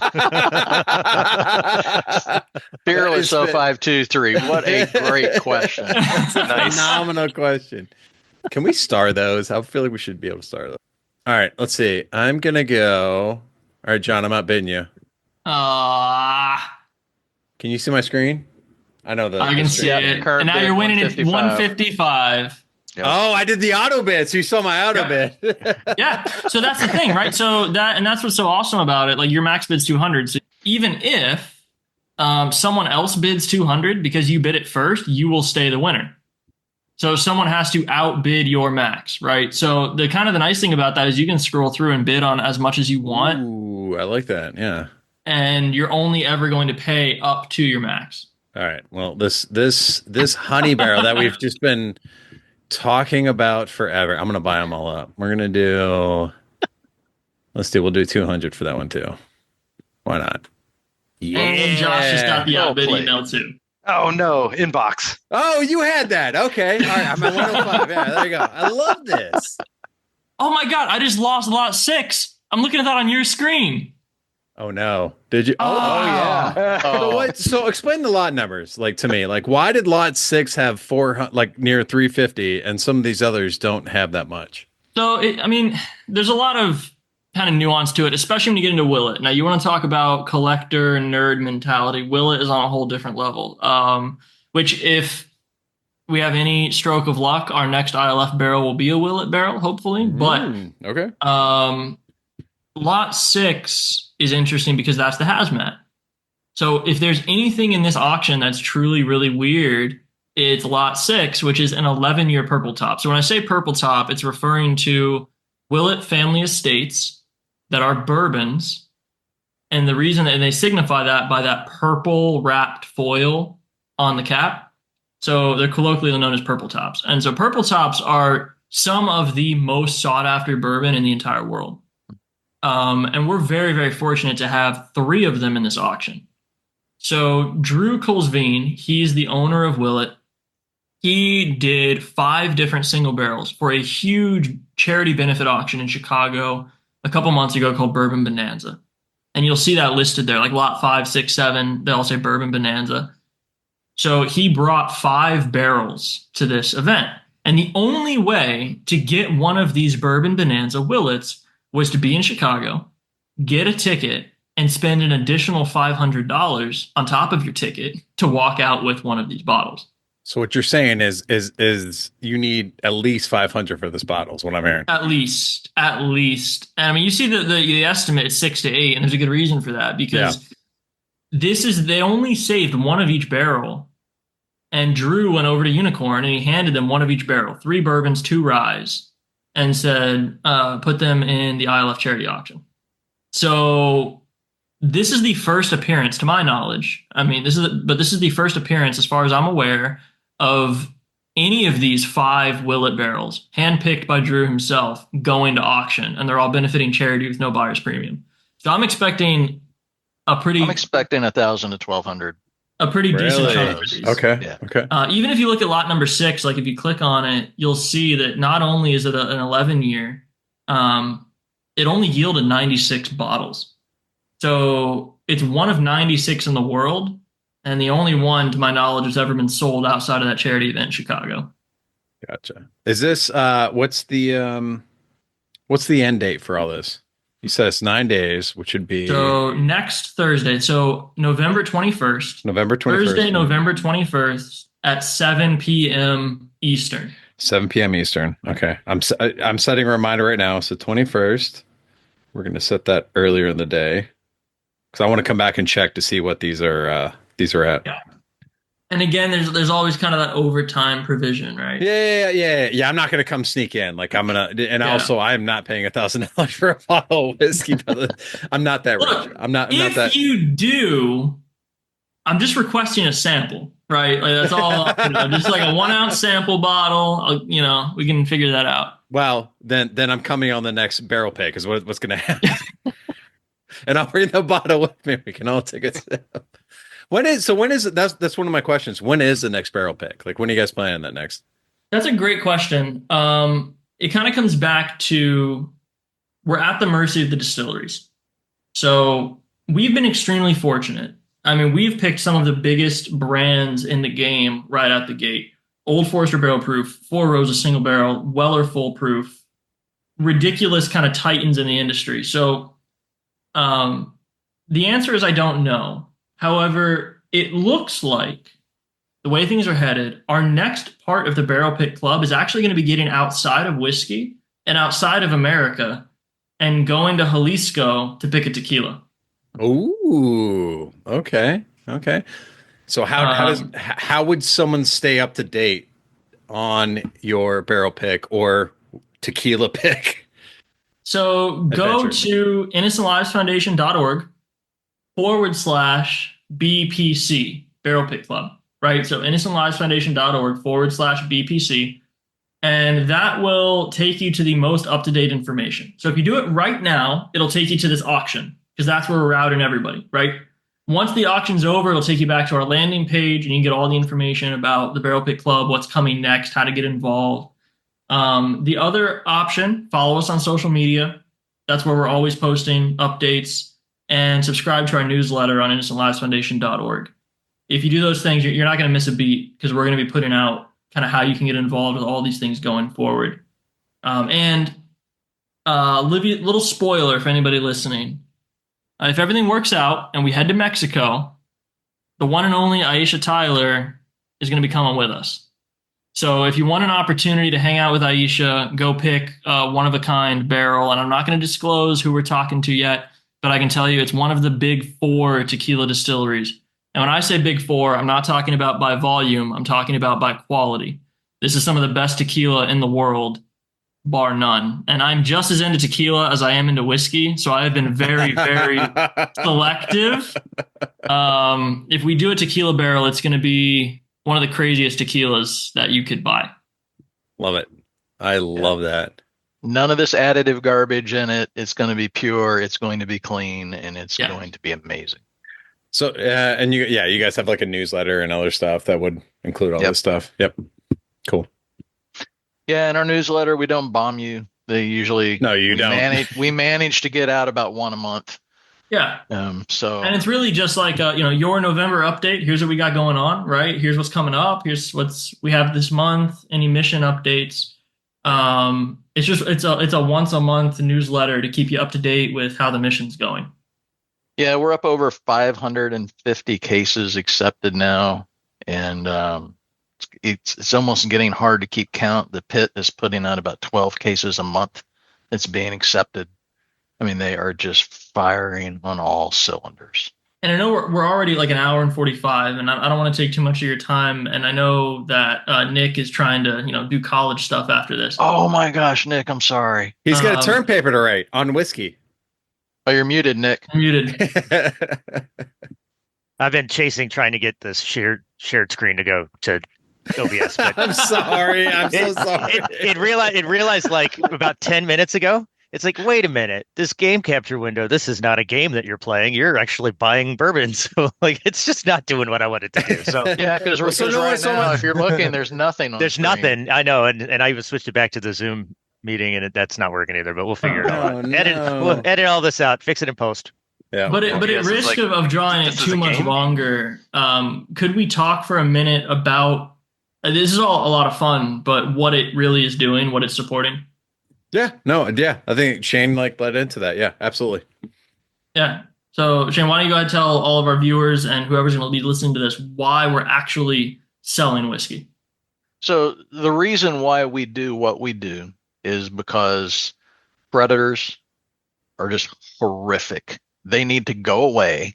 They need to leave our kids alone. They need to leave our families alone. And the world would be a much better place without them. The only way to do that and really truly be effective is in a non-vigilante way where families can get the justice that they deserve. These guys are out hiding behind usernames on the internet. They're hurting kids. They're making money off them. They're turning our children into profit streams. And it's just completely and totally unacceptable. So that's what we're doing. That's, I've kind of, in my mind, I've kind of lined this up. What is it that the ILF is doing? Well, we've got preventative stuff. We talk to parents, any responsible adults who are responsible for children. How do you have these conversations with your kids? How do you protect your kids?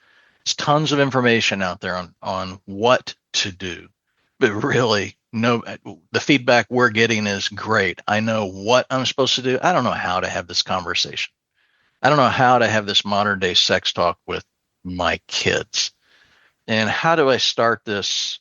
I guess the question we get asked a lot is, how old should my child be when I start having this conversation with them? And I will never answer that question directly, but I'll give you a statistic. 10% of 8-year-olds, that's third graders, have already been exposed to sexting. So take that, think about it, apply it to your family, and then decide when you should start having these conversations. So the first part of our mission here is about prevention. And it's about how do families and responsible adults have these conversations with their kids. Just raise the awareness, keep the conversation going. We tell you how. Right down the center of the mission is the identification. People are hiding behind the username. They think they can hurt kids. They think they can turn them into money and an income stream. And we're here to show you that you cannot. Just because you think you can stay anonymous, you cannot. So we're working with law enforcement. We figure out who you are. We turn you in. We allow law enforcement to kick in the door or do whatever they're going to do. The third thing that we're now doing is we're actually training law enforcement. So you've got the prevention, you've got the down the center, the identification, and now you're law enforcement. You've done all the stuff. You've worked your tail end off. You've got that guy or that gal sitting in the seat right in front of you. How do you use psychology? How do you use social engineering? How do you use the tool sets that we here kind of take for granted and apply that to that person sitting in the chair so that they go straight into prison without the whole lawyer up scenario? How do you get a confession that will stick? How do you yourself behave so that you don't blow something? What questions do you ask at the end of an interview so you can be sure that when they change their mind, because they now realize that they've confessed and how much trouble they're in, how do you make a confession stick by asking the right questions? So when they start lying on the stand, you pull up the video and go, well, jury or judge, why are they saying this here? So there's all these things, right? So it really is. It's a prevention, it's an identification, and how in the heck do you incarcerate as smoothly and as cleanly as possible for justice? So those are the three things the ILF is tackling. And because it's such a dark subject, a lot of people don't want to talk about it. So we have to kind of come into it from the side. And whiskey is a great way to do that, because there are a lot of people who have kids who love whiskey. It gives us an opportunity to have these types of conversations.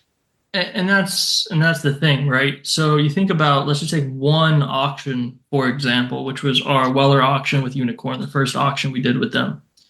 All said and done, between the barrel pick experience and everything else, it grossed $61,000. Sorry, $63,000. So $63,000 is a lot of money. But when you try to break that down and quantify it, like, what does that actually do for the mission? Well, I'll tell you.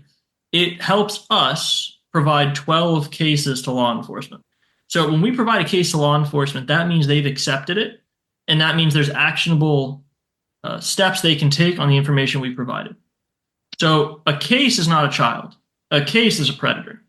So when we identify a predator, the statistics will show that an average predator, which is a horrific use of the word average, right?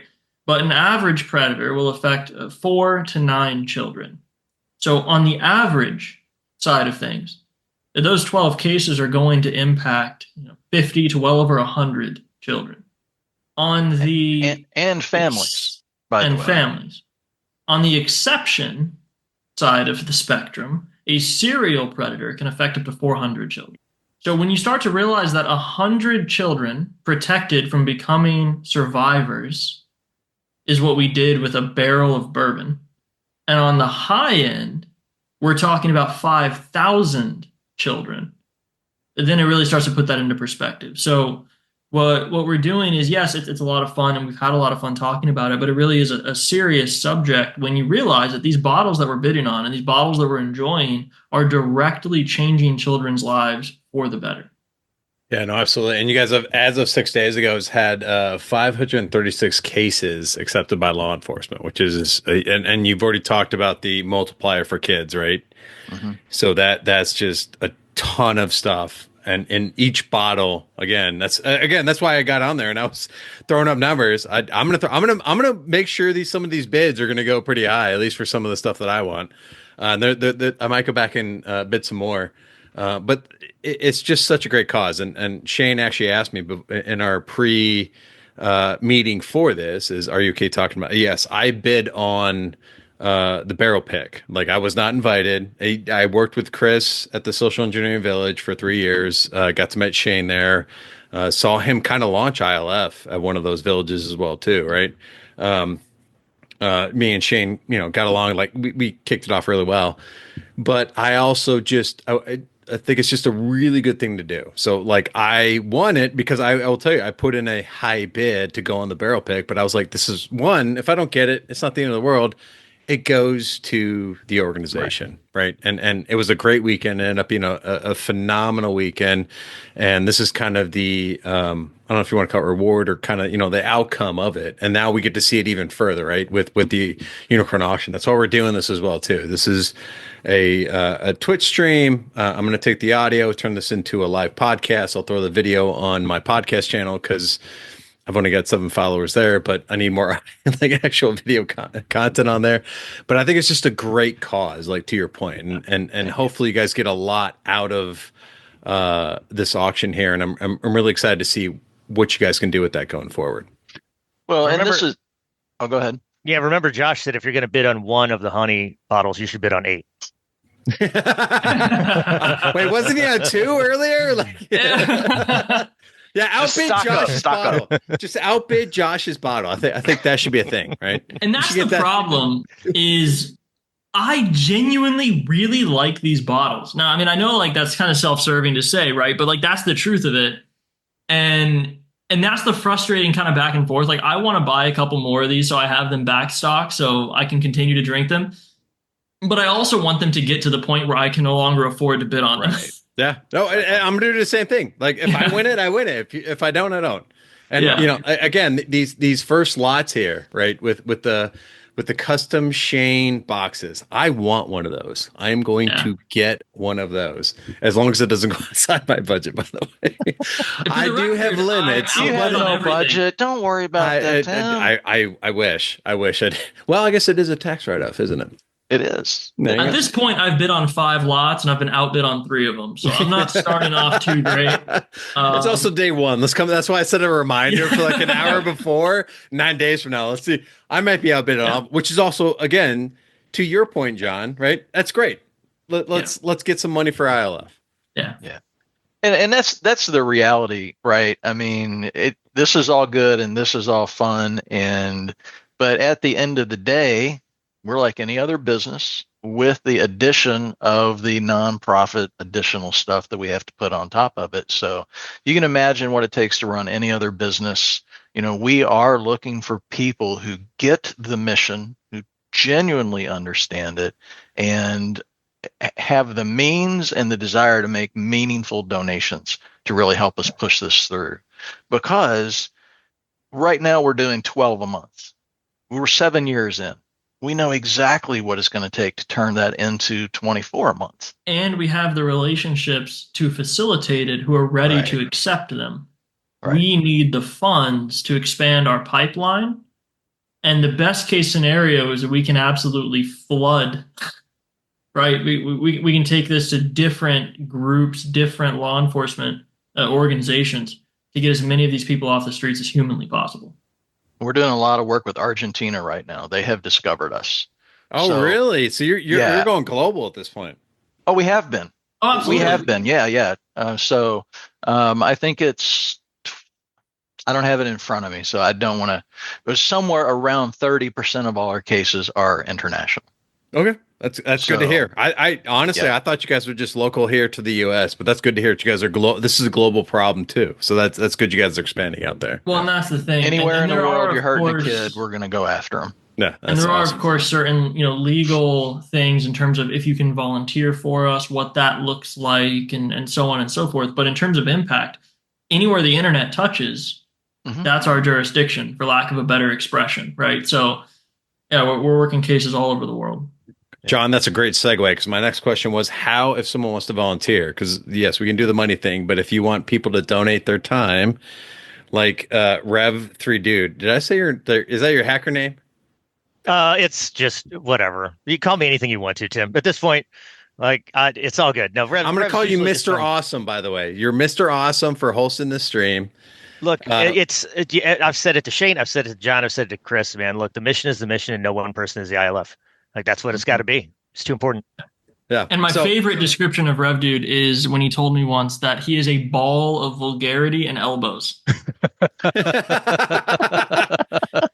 But yeah, so if people want, like Rev3Dood wants to get involved, how do you want people to reach out?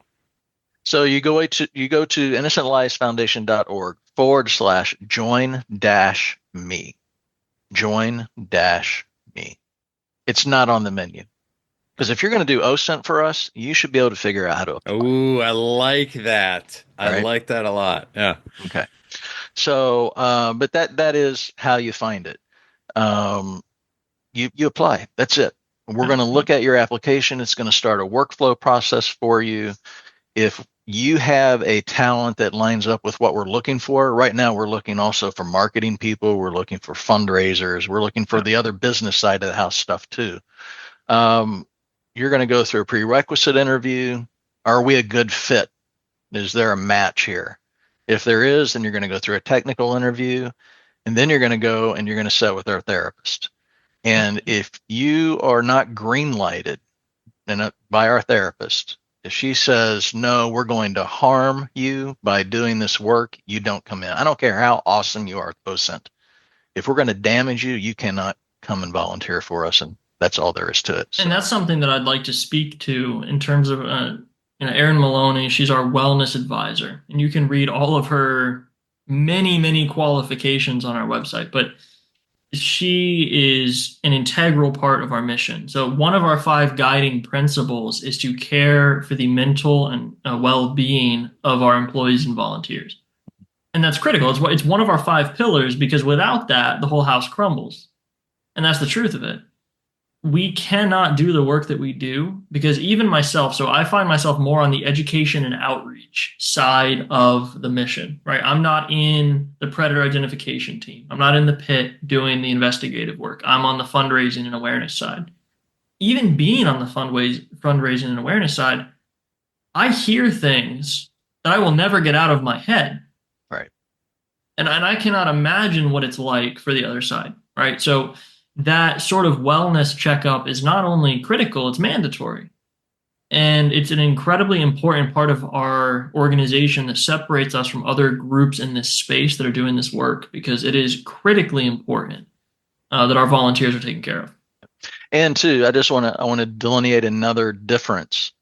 Still, to this point, we're the only group that I know of that is doing this in a non-vigilante manner, period. We are not out there, shoving cameras in people's spaces. We're not embarrassing people. We are not pretending to be an 8-year-old or 13-year-old girl texting and setting people up. Literally, we wrote our processes. We looked at all the loopholes that lawyers use to get predators off the hook. And we said the only way around this is to build a process that doesn't allow the loopholes to exist in the first place. And we've written that distinction for that. That makes us the ILF. Is the only reason why we have the kind of law enforcement partners we have.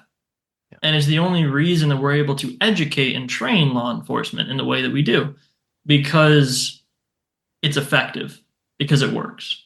Yeah. No, absolutely. And Shane and I, we had a conversation. I remember going to Four Roses and you were like, yeah, you probably, because I told you a story of something I had in security, and you're like, yeah, you probably wouldn't have been past a therapist, which I was like, yeah, you're probably right. Like, but I can help in other ways, right? I can help out with the podcast and other stuff. Like you said, you're looking for marketing people.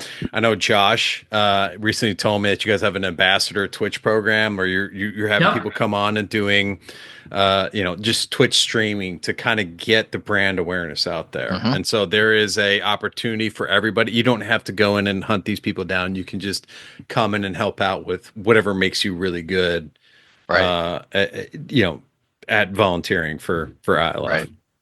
So here, let's throw a big fish out here, right? Because we're doing little things with the bottles and so forth. But earlier I'd mentioned, like, if we want to scale this, if we want to duplicate what we're doing, it's not a question of will this work. It's not a question of processes. All that's down. So if you want to allow us to go from 12 cases a month to 24, I can tell you right now, it's going to cost $250,000 a year in order to be able to do that. And so people will hear that and they'll go, holy crap. And you start thinking about it. If you've ever run a business and you've got payroll, overhead, technology, you have all these things it takes to run every single business, then you realize that for an organization of roughly 50 people to be working on something like this, it's not a lot.